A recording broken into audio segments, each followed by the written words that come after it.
السلام علیکم۔ طارق جمیل صاحب اور ڈاکٹر ذاکر نائک ایک ساتھ ایک مجلس میں، دیکھیے اس پورے واقعہ کو اور دیکھیں گے کہ کیا کیا باتیں ہوئیں۔ اور فما اتین بمثلہ لما اتا فعجزنا عن نظرائہ، بہت زمانے گزرے لیکن اس جیسا کوئی نہ آیا، اور جب وہ آیا تو پھر دوسرا لانے میں ناکام رہے گردش ایام، کہ اللہ نے ان کا مثل فی الحال تو کوئی نہیں ہے، لیکن ہماری دعا اللہ ان کے بیٹے کو ثانی ذاکر نائک بنائے، اور اللہ سے یہ بھی دعا ہے کہ کثر من امثالہ، کہ ان جیسوں کی امت کو اشد ضرورت ہے، بہت ضرورت ہے۔ جس طرح انہوں نے اسلام کو مدلل کر کے اور صاف براہین کے ساتھ پیش کیا ہے، میں نے تو زندگی میں کوئی نہیں دیکھا ایسا، اور تھا بھی کوئی نہیں کہ اللہ نے سوشل میڈیا ایک بہت بڑا ذریعہ بنایا بات کے پھیلنے کا، تو اس کا جو خیر میں استعمال ڈاکٹر صاحب کے ذریعے سے ہوا ہے، بہت کم لوگوں کے نصیب میں یہ بات آئی ہے۔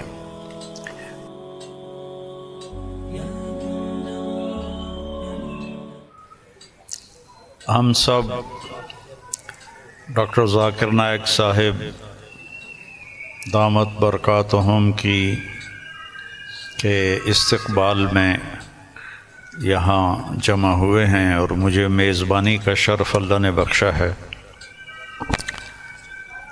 اللہ تعالیٰ نے ان کو جن صفات سے نوازا ہے وہ بتانے کی محتاج نہیں ہیں۔ میرے ذہن میں ہمارے درس کی ایک کتاب ہے متنبی، ایک شاعر تھا ابو الطیب متنبی، اس کا ایک شعر میں ڈاکٹر صاحب کی نظر کرتا ہوں، اور یہ اس کے پہلے قصیدے کا ہے، جو پہلا قصیدہ ہے۔ مضت الدہور فما اتین بمثلہ لما اتا فعجزنا عن نظرائہ، کہ بہت زمانے گزرے لیکن اس جیسا کوئی نہ آیا، اور جب وہ آیا تو پھر دوسرا لانے میں ناکام رہے گردش ایام۔ تو یہ شعر اب میں نے 1974 میں متنبی پڑھی تھی، تو ان کی برکت سے شاید کوئی میری یادداشت بھی ٹھیک ہو گئی، تو مجھے یہ شعر اچانک یاد آیا کہ اللہ نے ان کا مثل فی الحال تو کوئی نہیں ہے، لیکن ہماری دعا اللہ ان کے بیٹے کو ثانی ذاکر نائک بنائے، اور اللہ سے یہ بھی دعا ہے کہ کثر من امثالہ، کہ ان جیسوں کی امت کو اشد ضرورت ہے، بہت ضرورت ہے۔ جس طرح انہوں نے اسلام کو مدلل کر کے اور صاف براہین کے ساتھ پیش کیا ہے، میں نے تو زندگی میں کوئی نہیں دیکھا ایسا، اور تھا بھی کوئی نہیں کہ اللہ نے سوشل میڈیا ایک بہت بڑا ذریعہ بنایا بات کے پھیلنے کا، تو اس کا جو خیر میں استعمال ڈاکٹر صاحب کے ذریعے سے ہوا ہے، بہت کم لوگوں کے نصیب میں یہ بات آئی ہے، اور اصل ہے اللہ کی قبولیت۔ ڈاکٹر صاحب کی اردو بھی کمزور ہے، چونکہ اردو ان کی لینگویج نہیں۔ آپ کی کیا لینگویج ہے مدر لینگویج؟ انگریزی، لیکن ویسے آپ بمبئی کے ہیں؟ جی ہاں، ممبئی کے، تو ہندی بات کر لیتے، ہاں، لیکن تعلیم ہوئی انگریزی میں، تعلیم انگریزی میں ہوئی ہے نا، تو اردو کمزور ہے، عربی لہجہ کمزور ہے، لیکن قبولیت بہت اعلیٰ درجے کی ہے. تو نہ کالی کو دیکھے نہ گوری کو، پیا جس کو چاہے سہاگن وہی ہے. تو یہ وہ اللہ کی پسند ہے، نہ کالی کو دیکھے نہ گوری کو دیکھے، پیا جس کو چاہے سہاگن وہی ہے. تو یہ اللہ کا انتخاب ہے. اللہ تعالیٰ نے ان کو اس کام کے لیے چنا. ڈاکٹر ہیں اور ڈاکٹری کرتے، پیسہ کماتے، مر جاتے، کون جانتا. لیکن انہوں نے من ترک شیئا للہ عوضہ اللہ خیرا منہ، جو اللہ کی رضا کے لیے کسی چیز کو چھوڑتا ہے تو اللہ اس کو اس سے بہتر چیز عطا فرماتے ہیں. تو یہ ہم اپنی آنکھوں سے دیکھ رہے ہیں. اور اللہ تعالیٰ ان کی صحت، ان کی عافیت سلامت رکھے، تاکہ یہ اسی طرح اللہ کے دین کا کام کرتے رہیں اور دعوت اسلام دیتے رہیں. تبلیغ کا کام تو ہے تذکیر، نصیحت، کیونکہ ہم مسلمانوں میں کر رہے ہیں، ہم غیر مسلموں میں نہیں کرتے. ڈاکٹر صاحب کو اللہ نے توفیق دی کہ انہوں نے اہل باطل کو، اہل کفر کو اللہ کی طرف بلایا، اور کتنے لوگ ان کے کھاتے میں اسلام لائے. یہ تو قیامت کے دن نہیں پتہ چلے گا، اور ان کو تو پتہ بھی نہیں ہوگا، لیکن اللہ کے پاس تو ساری گنتی موجود ہے. اور لَأَن يَهْدِيَ اللَّهُ بِكَ رَجُلًا وَاحِدًا خَيْرٌ لَكَ مِنْ حُمْرِ النَّعَمِ یا خَيْرٌ لَكَ مِمَّا طَلَعَتْ عَلَيْهِ الشَّمْسِ. ایک آدمی کا تیرے ذریعے سے ہدایت پہ آ جانا، ہدایت تو اللہ دیتا ہے، نبی بھی نہیں دے سکتے. ایک آدمی کا تیرے ذریعے سے ہدایت پہ آ جانا پوری دنیا کے مل جانے سے بہتر ہے، پوری دنیا. تو بس یہ میں تھوڑا سا چاہتا تھا کہ جو کہ یہ میرے مہمان بنے ہیں، لیکن تھوڑے سے کلمات ڈاکٹر صاحب کے بھی ہم سننا چاہتے ہیں. الحمدللہ والصلاة والسلام علی رسول اللہ وعلی آلہ وصحبہ اجمعین. اما بعد ومن احسن قولا ممن دعا الی اللہ وعمل صالحا وقال انی من المسلمین. رب اشرح لی صدری ویسر لی امری واحلل عقدۃ من لسانی یفقہوا قولی. میرے محترم مولانا طارق جمیل صاحب، میرے محترم مشائخ، میرے بزرگوں اور میرے بھائیوں، السلام علیکم ورحمۃ اللہ وبرکاتہ. جیسے کہ مولانا صاحب نے فرمایا کہ میری تعلیم انگریزی میں ہوئی ہے، تو ظاہر ہے کہ اس اردو تقریر میں غلطیاں ہوں گی.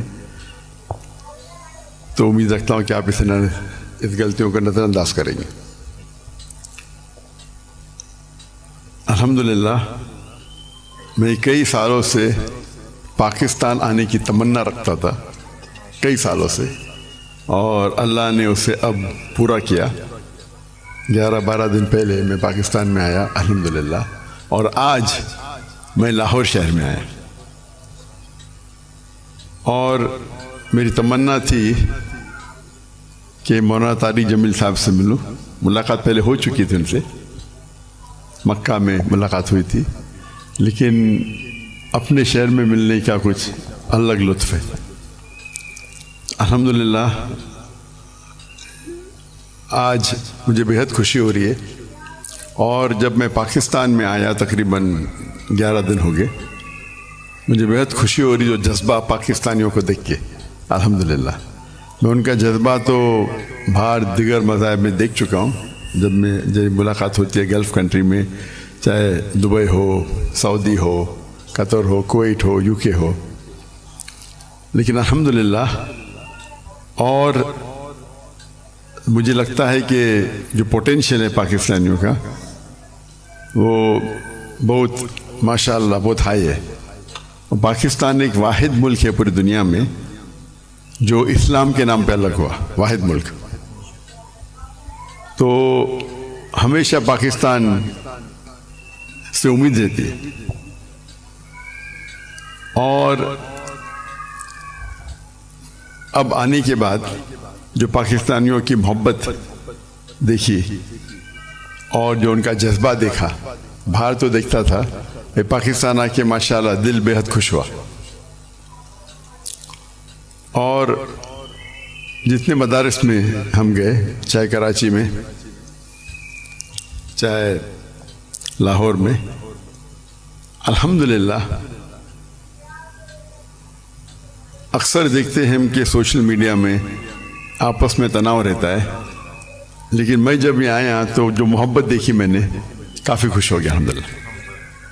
اور میں ہمیشہ کہتا ہوں کہ بمبئی میں جب میں سلسلہ شروع کیا تھا کہ ہمارے پیس ٹی وی کے لیے کانفرنس جب کرتے تھے، تو ہم ماشاءاللہ دیگر مذاہب کے وہاں جب ہم ڈبیٹ کرتے تھے، لیکن جب مسلمانوں کا کانفرنس رکھتے تھے ہم، تو دیگر مسلک کے لوگ کو بلاتے تھے. اور جس طریقے سے پاکستان کا ماحول ہے ویسا ہی ماحول آپ دیکھیں ہندوستان کا بھی کچھ حد تک ہے. اور میرا اصول ہمیشہ رہا ہے کہ جو بھی اللہ اور اللہ کے رسول کی بات کر رہا ہے اس کے ساتھ جڑ جاؤ. تو پہلے جب میں انگریزی میں تقریر کرتا تھا تو ماشاءاللہ سب مسلک کے لوگ بولتے ذاکر بھائی کی بات سنو. جب میں اردو میں تقریر کرنے لگا تو پھر تنقید ہونے لگی. بٹ الحمدللہ ثم الحمدللہ میرا اصول تھا، اور میں نے کہا ہم جب کانفرنس کرتے ہیں تو میں نے قرآن کی کوئی آیت نہیں پڑھی جس میں لکھا ہے کہ آپ ڈاکٹر ذاکر نائک کے خلاف بات کریں گے تو جنت نہیں جائیں گے، یا کوئی حدیث نہیں پڑھی جس میں لکھا ہے کیا آپ ڈاکٹر ذاکر نائک کے خلاف بات کریں گے تو جنت نہیں جائیں گے. تو جو لوگ میرے خلاف بات کرتے تھے ان کو ہی بلاتا تھا، اور میرے منچ پہ وہ میرے خلاف بات کرتے تھے لیکن مجھے کوئی اعتراض نہیں تھا. اس کے بعد چند ہفتوں یا مہینوں بعد وہ دوست بن جاتے تھے. تو ہمارا مقصد ہے لوگ کو اللہ اور اللہ کے رسول کی طرف بلانا، اللہ کی کتاب کی طرف بلانا، اور اس میں اللہ سبحانہ و تعالیٰ نے کافی سفلتا دی. اور میں ہمیشہ کہتا ہوں کہ جب مسلمان کہتے ہیں میں ہی صحیح ہوں تو میں کہتا ہوں میں بھی صحیح ہوں. دونوں میں فرق ہے، میں ہی صحیح ہوں اور میں بھی صحیح ہوں. تو یہ اس کو لے کے چلیں گے. اور اللہ تعالیٰ فرماتے سورہ عمران میں سورہ نمبر 3 آیت نمبر 103 میں وَاعْتَصِمُوا بِحَبْلِ اللَّهِ جَمِيعًا وَلَا تَفَرَّقُوا، اللہ کی رسی کو مضبوطی سے پکڑیے اور آپس میں نہ بٹے. اللہ کی رسی ہے قرآن اور حدیث. اگر ہم اس کو پکڑیں گے اور لوگ کو اللہ کی طرف بلائیں گے، اللہ کے رسول کی طرف بلائیں گے، لوگ اگر بلانے لگے شخصیات کی طرف یا ادارے کی طرف یا گروہ کی طرف تو ہم دیکھیں گے آپس میں تناؤ رہیں گا. اور قرآن مجید میں کہا گیا ہے کہ فتنہ قتل سے خراب ہے. تو الحمدللہ اللہ سبحانہ و تعالیٰ نے، حالانکہ میری اردو کمزور ہے پھر بھی اللہ نے میری محبت ان کے دل میں ڈالی. یہ ھذا من فضل ربی. اور آج جب پاکستان میں آیا اور دیکھا کہ ہندوستان سے کئی گنا زیادہ یہاں وہ محبت ہے الحمدللہ. جو مسلمان بھائیوں میں جو محبت ہے اور دل بے حد خوش ہوا. اگر امت ایک ہو جائیں گی، آج کی تاریخ میں مسلمان 25% سے زیادہ ہے، 2 بلین سے زیادہ ہے. اللہ کے رسول فرماتے ہیں حدیث میں کہ ایک وقت آئے گا جب لوگ مسلمان پہ ٹوٹ پڑیں گے. تو صحابہ پوچھتے کیا مسلمان کم ہوں گے؟ تو اللہ کے رسول فرماتے نہیں، وہ بہت تعداد میں رہیں گے لیکن جھاگ کی طرح رہیں گے. فرات ہم دیکھتے آج مسلمان کی تعداد سب سے زیادہ ہے. پہلے کبھی 25% تھی نہیں، 2 بلین کبھی تھی نہیں، پھر بھی دیکھتے ہم مسلمان کے لوگ خلاف ہے. مسلمان کو بال کی طرح لات مار رہے، ان پہ تنقید کرتے، ان کو مرڈر کرتے، ان کا قتل کرتے، اور ہم منہ بھی نہیں کھول سکتے. آج کی حالات دیکھیے آپ، 57 مسلمان ممالک ہے اور وہ غزہ پہ حملہ کر رہے اور ہم کچھ نہیں کر سکتے. تو انشاءاللہ امید ہے کہ جو ایک ٹنل کے آخری میں روشنی دکھتی ہے تو قرآن مجید میں اللہ سبحانہ تعالیٰ فرماتے 3 جگہ سورہ توبہ سورہ نمبر 9 آیت نمبر 33، سورہ فتح سورہ نمبر 48 آیت نمبر 28، اور سورہ صف سورہ نمبر 61 آیت نمبر 9 میں هو الذی ارسل رسولہ بالہدی ودین الحق لیظہرہ علی الدین کلہ، اللہ نے اپنے آخری پیغمبر محمد صلی اللہ علیہ وسلم کو بھیجا دین الحق کے ساتھ تاکہ وہ سارے دینوں پہ غالب ہوں گا، چاہے وہ ہندوازم ہو، چاہے کرسچینزم ہو، جوڈائزم ہو، سکھزم ہو، بدھزم ہو، ایتھیزم ہو، سیکولرزم ہو، دین کلے سارے مذاہب پہ غالب ہوں گا۔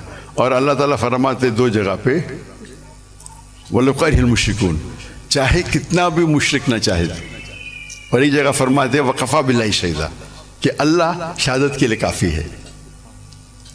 تو مجھے لگتا ہے کہ یہ جو ابھی جو مسلمان کے لیے، اور جب میں ملتا ہوں کتنے ممالک کے صدر سے، تو کہتا ہوں کہ وہ اہم کنٹری کم از کم مسلمان ممالک ایک ہو جائے تو انشاءاللہ کون ہمیں چھیڑیں گا نہیں۔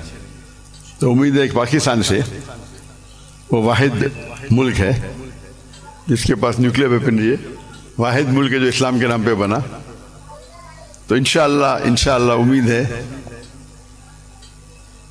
جس طریقے سے ڈاکٹر اسرار احمد صاحب کہتے ہیں کہ پاکستان انشاءاللہ پاکستان سے لوگ کو توقع ہے کہ وہ اس اعمال کو پورا کریں گی اور دنیا کے مسلمانوں کو انشاءاللہ لیڈ کریں گی۔ اس سے ختم کرتا ہوں، وآخر الدعوانا الحمد للہ رب العالمین۔